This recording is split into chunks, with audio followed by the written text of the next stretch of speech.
Good morning and welcome to Morning Java, brought to you as always by GetGo Cafe+Market, where as always, you can get curbside pickup, you can get fresh food, fresh drinks, freshly made right for you in a GetGo Cafe. It's a great place to check out, and especially when it's snowing everywhere, sometimes you don't got it in you. That curbside delivery or that curbside pickup can be really useful because their whole driveway and everything in the gas station we've set up and shoveled and go. Sometimes, man, I know I'm getting me some tots later. I don't know about you, Alex. We got to talk about Pitt basketball. We don't do too many Pitt Javas, but they did the work last night in Miami. First ACC game, 70-55, a convincing win for Pitt. Now, granted, got to be fair to Miami. They were in trouble. They had 7 scholarship players available for this game. A lot of players been hurt. At one point, 2 of those guys went down. They had 5 scholarship dudes left. It was getting close to Pitt just playing the Miami intramural team. But the thing was that Pitt also, Alex, in this game, they got into early foul trouble. Koulibaly, Johnson, Champagnie, all of them got 2 fouls really quickly. They sat all of them down. And for pretty much most of the first half, they had lineups with 4 freshmen and a vet on the court, and they were able to maintain the lead during that time, which I thought was really impressive. Yeah, I mean, it was the underclassmen who carried them today. Horton, 18 points, which is biggest performance we've seen from him this year. This is the best he's looked all year. But like you said, the freshmen especially, I mean, this is you have to look at those freshmen, I feel like, a little more in depth because that's the recruiting class. This is what, you get able to bring him in for this organization. And you know what? They held their own against a team that, yes, was playing shorthanded, but in the upper half of the ACC, I think is fair to say. No, yeah. I mean, Miami's still talented. I mean, that's the other thing. You could immediately see when Miami took the court and they were moving the ball. They had bigger guys. They had faster guys than other opponents that Pitt had played so far. And Pitt responded to that challenge. Also, like you said, Ithiel Horton, that guy hit 5 3-pointers against North Illinois and then he was 0 for 8 in the 2 games since. To this game, he went 4 of 6. I asked him after the game, Alex, I said, what goes through your mind when you hit that first shot? Because it seems like when you hit one, you start hitting in bunches. And he just said 2 words. He was like, "It's on." And I was just like, but that's what it looks like when Ithiel Horton hits shots. It's like, okay, get ready for the rain because it's coming. You know what? And hopefully that's just the type of thing that as he gets more reps, as he becomes an upperclassman, like, he's going to, you're not going to go through those lulls in between. But yeah, he was kind of, not just because he had the most points in the game, he was kind of, the catalyst in that second half whenever Pitt started to finally pull away. He certainly was. And then also, I think the important thing about this was a game. My article after their win over Gardner-Webb, it was back-to-back 2020 performances from Justin Champagnie, and everyone's talking about his superstardom. And I was like, this is great and this is fun, and I'm sure he'll do this again sometime, but you can't always count on this. You got to need other people to step up other than your big 3 of Champagnie, Xavier Johnson, and Au'Diese Toney. In this game, Horton led the team in points. Johnson also contributed with 7, but Au'Diese Toney did 15. But you had guys coming off the bench. John Hugley, the big man, the freshman, he really did well in the paint. 9 points for him in this game. Whenever they fed him underneath, he did a really good job putting it down, which I thought was his biggest struggle going in this game. Femi Udokale in this game played 18 minutes, almost played an entire half at point guard. He had 4 buckets. He really helped keep the team going, had 3 rebounds as well. I thought it was really good to see all these different guys chipping in and finding a way to get an ACC win, which over the past 4 years, it's been tough to find for Pitt. Let's move right on here, Alex, because we got to talk about Pitt's recruiting class. It was National Signing Day yesterday, and they got 21 signees and a pretty interesting class here. They got 3 hometown kids.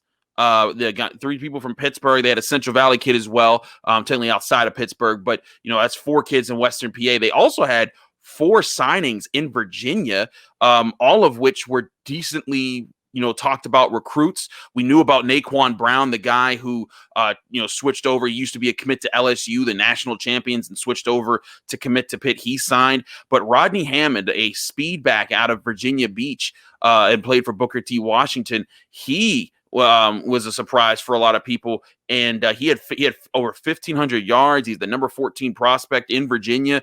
Malik Newton, a running back with over 2,000 yards in his junior year.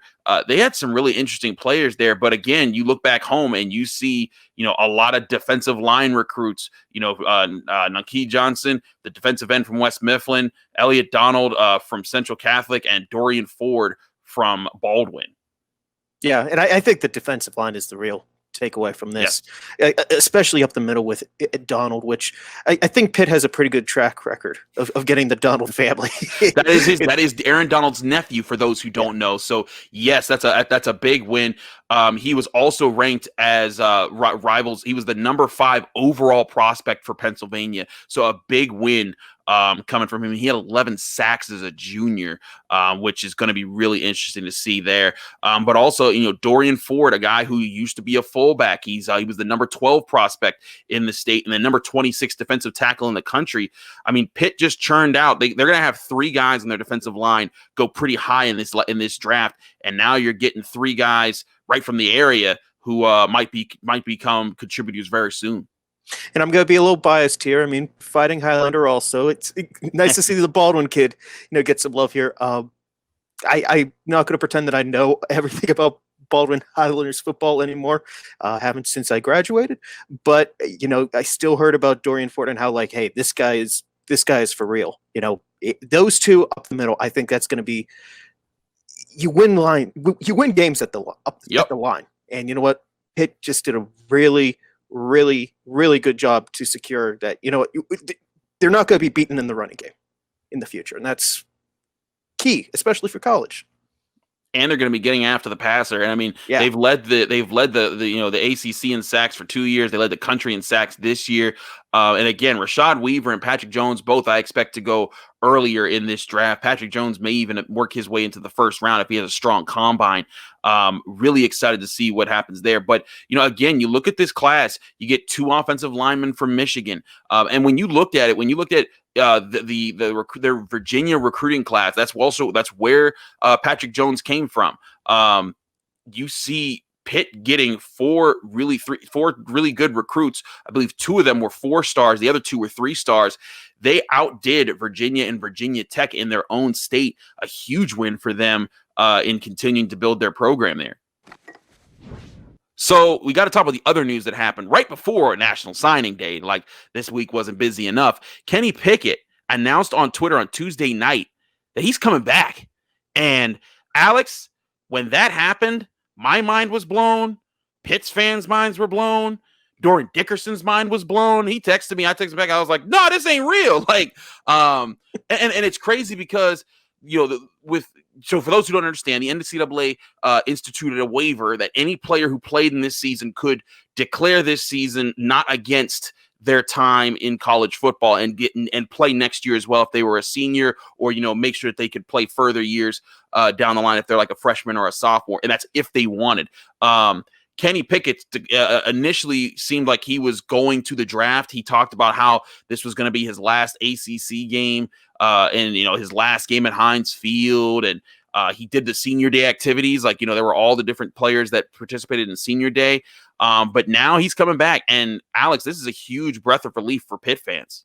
Yeah, especially since not just because of the virus, but this was such a big year for the program, and a lot of that hinged on this is Pickett's last run, and now they get another crack with him, and the injury, and whenever he did come back, he wasn't 100%.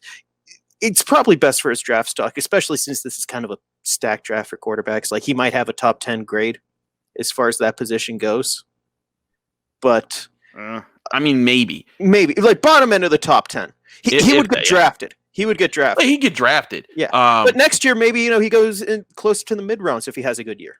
Yeah. That's the other thing too, is that you look at how he played this year, and he was still a much better quarterback, but again, he had an ankle surgery. He missed 2 games. The season was shortened. It'd be nice to see Kenny Pickett, get to play a full year with compliments on offense, a good offensive line, and receiving talent around him. He'll have that with Jordan Addison. We believe Tazier Mack's coming back as well. DJ Turner did declare for the draft, so he'll be going. But This could be Pitt's way to continue growing there. Maybe the running game fixes itself by next year. But either way, it's a better situation for Pitt than Davis Bevel or Joey Yellen, because what they showed this year was not really that good to think that, man, they could come in and keep this offense going, especially when the defense is losing so many key pieces and is going to have to reload a lot next year. But still, the bottom line that a lot of people are asking is, does this mean that Mark Whipple stays in at offensive coordinator? I think he does. I mean, would Kenny Pickett really stick around to work with a new offensive coordinator whenever he has that, hey, you're going to be drafted? He would really risk not being drafted next year because he had a bad year because he had a new offensive coordinator. Say what you want about Whipple.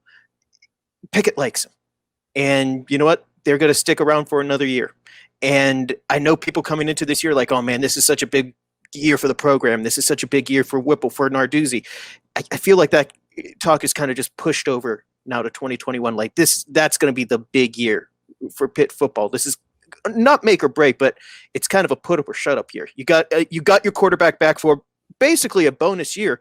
Make it count. No, I agree. You got to make it count. You got to see what you're you got to add some more pieces to the puzzle. I also wonder if it means Jimmy Morrissey might come back, because the two of them are good friends. They've both stuck up for each other for a year. They grew together, really, Morrissey and Pickett, since they started together against Miami in 2017 and wrecked their perfect season. It'd be interesting if he could pull Jimmy back, because if he does, Jimmy was the heart and soul of the offensive line. You saw as the year went on, they started to figure out who might be the better starters for this line moving forward. And if they found it with the 247 rushing yards that Vincent Davis had against Georgia Tech, maybe that means that if Jimmy comes back, they have the solution in place to get the running game going. And if you get a running game going with Kenny Pickett playing at a much higher level, that's a relevant offense for Pitt. And then if the defense can, still produce, sacks and get after the quarterback, Pitt could have another good chance at another good year. It would help if the receivers could hang on to the ball, but hey, that's another issue. Yeah, that seems to be a Pittsburgh football problem all over.